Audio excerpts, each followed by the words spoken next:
Hey everybody, welcome to my channel. Thank you so much for stopping by. I hope you're doing well. Welcome to my quick and easy series of tutorials. This is part 4 of a 4-part series. Today we're going to be learning how to make this very pretty stretch bracelet. And this bracelet will complete a set of 4 bracelets. I thought I would save the easiest till last. It's going to be a super easy tutorial today. The bracelet features faceted crystal rondelles and a few Jasper beads to coordinate with the other 3 bracelets. I'll be showing you how to knot off stretch cord, so if you've never done this before, hopefully you'll find this tutorial educational. And for those of you who are advanced, I'll be giving you some tips on how to arrange bead patterns. And by the way, these beads came from the Bargain Bead Box for the month of August of 2023. The name of that collection is Woodland Whimsy, and if you would like to catch a glimpse of the contents, you can view it in part 1 of this series where I made a macrame unokite bracelet. So let's go ahead and get started. We're going to go over the materials you're going to need for today's project. Here are the beads we're going to need for today's project. Now this one here is going to be a placeholder, and I'll explain what I mean by that later on. It's not going to be part of the finished bracelet. As you can see, I have my Jasper beads. They measure 6mm in size. I also have some seed beads, and they're size 8/0 seed beads, and they're actually Miyuki rounds, and they're in a gold color, as you can see. I also have some faceted crystal rondelles. They measure 6x4mm, and the color is opaque peach shimmer. And here I have a crimp bead cover. We're going to use it to hide the knot, and it's a pretty fancy one, as you can see. It has a textured surface, and I believe it measures about 5mm. And the reason we're going to use it to hide the knot is because I'm going to be making a pretty large knot, and I'm not going to be able to hide it inside any of the beads. That's normally what I do, but I thought I would do something different today. And another reason is because we're going to be using some pretty thick stretch cord. We're going to be using this one. It's called Powercord, and it measures 0.8mm. I've been using this one a lot lately because I find it very durable. It seems to last a little bit longer than the others. But like everything else, guys, you have to take care of your jewelry, and you can't get it wet or get lotion on it if you want it to last. Now, the reason I haven't removed these from the strand is because I want to give you a little tip. You should always take into consideration the inner diameter of your bracelets. So for example, if you're using very large beads, the large beads are going to take up some of the inner diameter. So you can't just measure your wrist and then create a strand that's exactly your wrist size. So what I like to do is to take the strand and wrap it around my wrist to figure out exactly how long my bracelet needs to be, depending on the size of the beads. Now that's not always possible, especially if you're using beads of different sizes. But if your beads are all very similar, it's a good idea to do that. So you would simply take the strand and wrap it around like this to figure out how many beads you need. And in this case, I need a length this long. And that's based on the size of the beads. So let me take a look. My wrist is pretty small, but based on these beads, I need a length that's 6 inches long. And I like to wear my bracelets loose, so I'm actually going to make a 6.5 inch length. So that's my tip for the day for you. Now the knot that we're going to be creating today is actually pretty secure. Like I said, it's going to be a pretty large knot, but I always like to add some glue for extra security. So I'm going to be using GS Hypo Cement. I like this one because it has a precision tip and it's easy to apply. So now that we've gone over the materials, let's go ahead and get started. Okay, I removed the beads from the strand, and here I have 2 of my magic rods. And if you don't know what those are, you're going to see in a moment how I use them. I carry them in my Etsy store, and they come in 2 different lengths, 9 and 12 inches. These are the 9-inch rods, and of course you don't have to use rods for today's project. You can just lay your beads out on a beading board or use a piece of scrap beading wire. That's what I used to do before I came up with this idea. But what I like about these rods is that they're made out of steel, so they're pretty sturdy, and they hold all kinds of beads up against each other, including seed beads. And that allows you to get precise measurements, which is something you can't get on a beading board. You can with beads that are larger, but if you try to incorporate seed beads or bead caps or chips or anything other than round beads, it's a little difficult. With the rods, I'm able to put all kinds of beads up against each other, and then I use these little stoppers to bring them in close and hold them in place. But anyway, I'll leave a link to my Etsy store down below in the description section of this video if you're interested. So let's begin by creating some bead patterns. And I like to use odd numbers for some reason. And what I'm thinking about doing is to minimize the Jasper beads and use mostly these beads. And that's because the other bracelets have so much Jasper already. I want to break it up a little bit. So these are going to be used as embellishments, and I'm thinking about using one to separate the segments of rondelles. Obviously, I've already thought about the design of this bracelet, but I want to go into the process with you a little bit. I'm going to remove the stoppers. I have 2 of them, as you can see. If you do have these rods, I know a lot of people have purchased them. Just remember that the silicone stoppers do wear out after time and they slide off, and that can get pretty frustrating when you have a whole bunch of beads on your rod. So for security, I like to use 2 of them.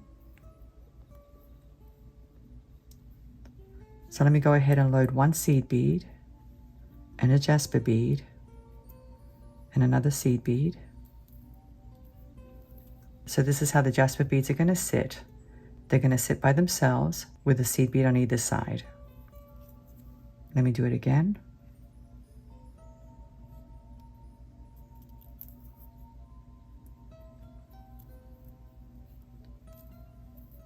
So now I have 2, and let me separate them. And they're going to sit kind of like that with rondelles in between. I hope that makes sense. Let me load a few more. And you're probably wondering why I'm not loading the rondelles.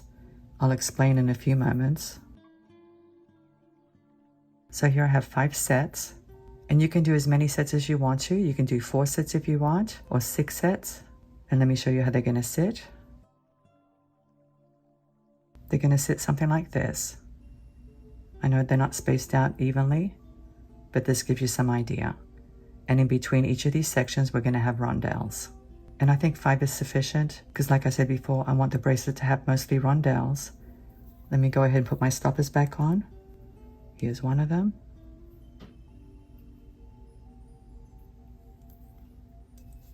And here's another one.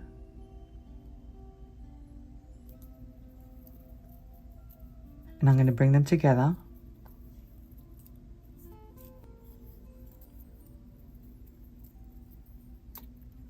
And actually, I think I'll remove this one here and put that crystal in its place. So let me offload it.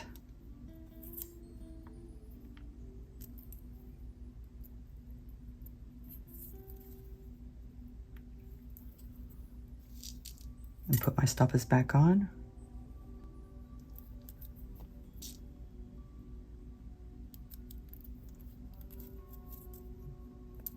Bring them in.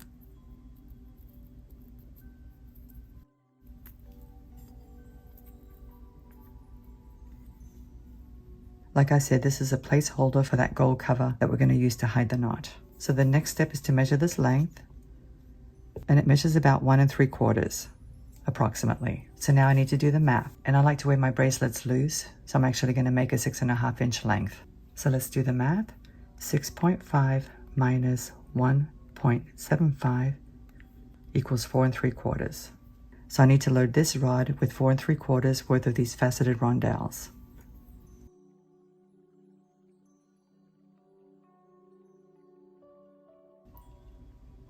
So let's figure out how many we need. I know I'm going to need 1, 2, 3, 4, and then another one here for a total of 5. So whatever I have here needs to be divisible by 5. So it's either going to be 25 or 30 or 35, depending on how long I want my bracelet. So it's probably going to be 25. 5 times 5 is 25, so that'll give me 5 segments of rondelles. Let me place my stopper back on so I don't lose the beads. And this is an easy way to figure out your bead patterns. That's part of the challenge when you're making stretch bracelets. Of course, I could have chosen the easy route and just had faceted rondelles only without the Jasper beads. That would have been super easy. But since I want the bracelet to coordinate with the other 3 bracelets, I felt I needed to add the Jasper beads. So anyway, now that I know what I'm going to be doing, I'm going to load these beads on stretch cord.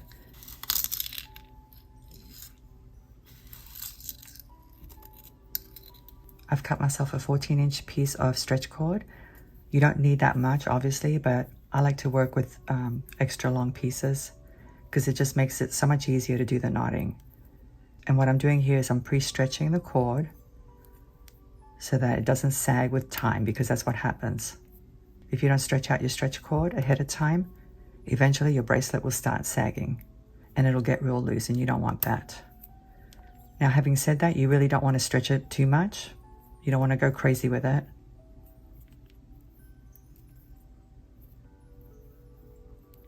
So that's good enough. I'm I'm going to add a little clip at the end so I don't lose my beads. And by the way, I got these on Amazon.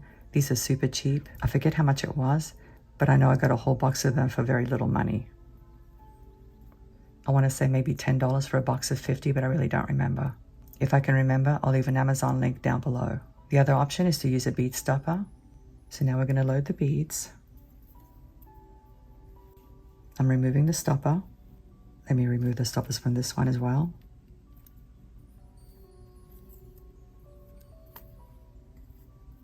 Now I do want the placeholder to be at the end because that's where the knot's going to be. So let me go ahead and start with the seed bead and I'll load it on first.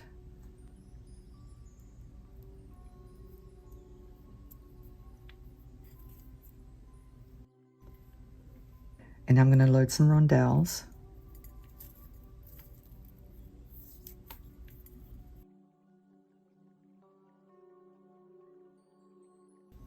Let me put the stopper back on this end.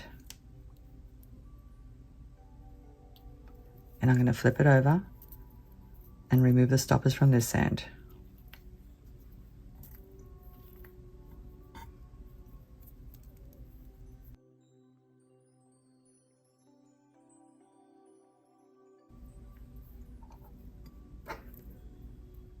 So this is what you want. So now I'm going to load the rondelles again.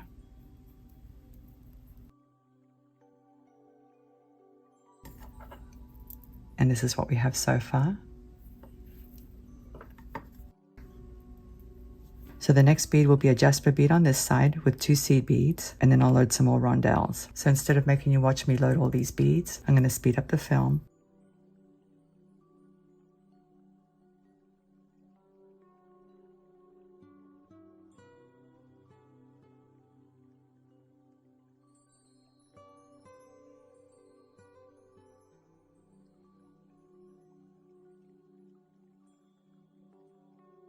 Okay, I finished loading everything. Let's see what we have. We have about 6.5 inches, and that's perfect for me. So now we're going to knot this off. I'm going to remove my placeholder.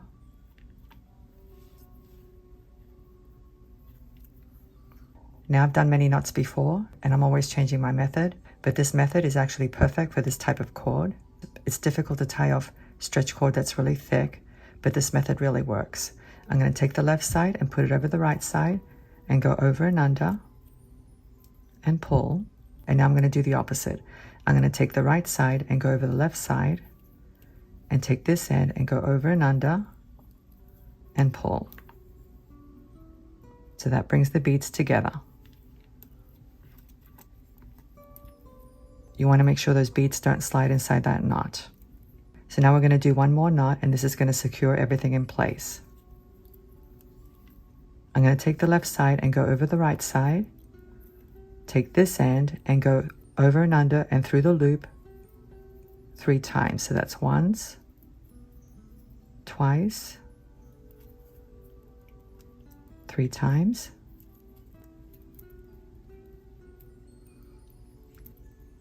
Let me make sure everything's nice and tight and secure.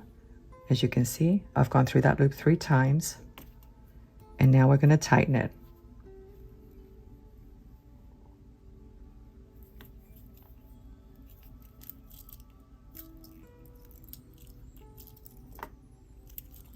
And you want to pull on the beads as well as the ends.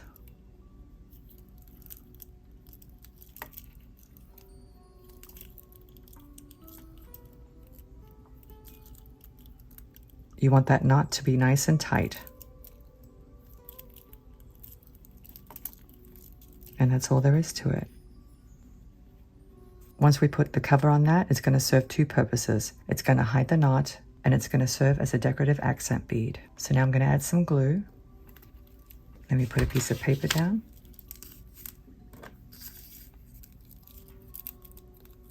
You don't want to add too much, just a little dab.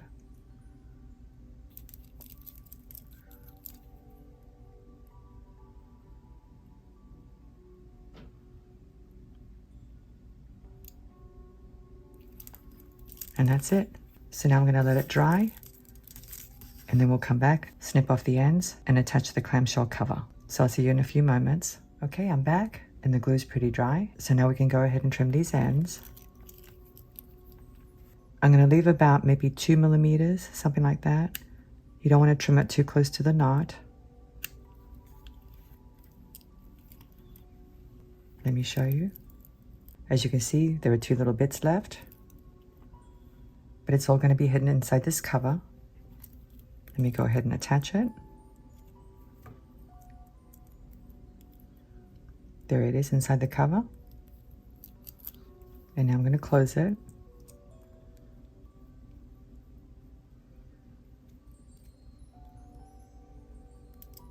You want to be careful not to dent your metal. I usually go around the whole thing to try and get a nice round shape. And you do want to take your time. That looks pretty good. So this cover serves 2 purposes. It hides the knot, but it also serves as a decorative accent. Let me put it on. There it is. Isn't it pretty? It's so pretty. I really like it. Let me go ahead and get the other 3 bracelets. So here's the entire set. I absolutely love these colors. They're definitely fall colors, but a little on the subdued side. And these bracelets are actually a little on the dainty side, which I like. So anyway, guys, I do want to model them for you. So let me put them on and I'll see you in a few moments.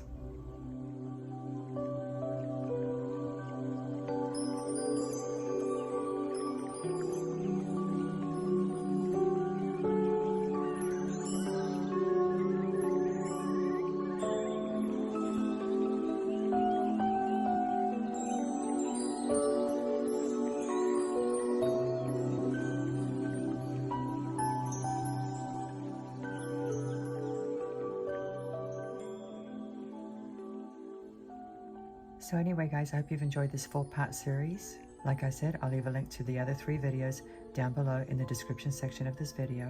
And don't forget to check the materials list on all 4 videos. And if you have time, if you could leave some feedback down below, I'd really appreciate it. Thank you so much for watching. I'm looking forward to seeing you again. Have a great day, and I'll see you next time. Bye.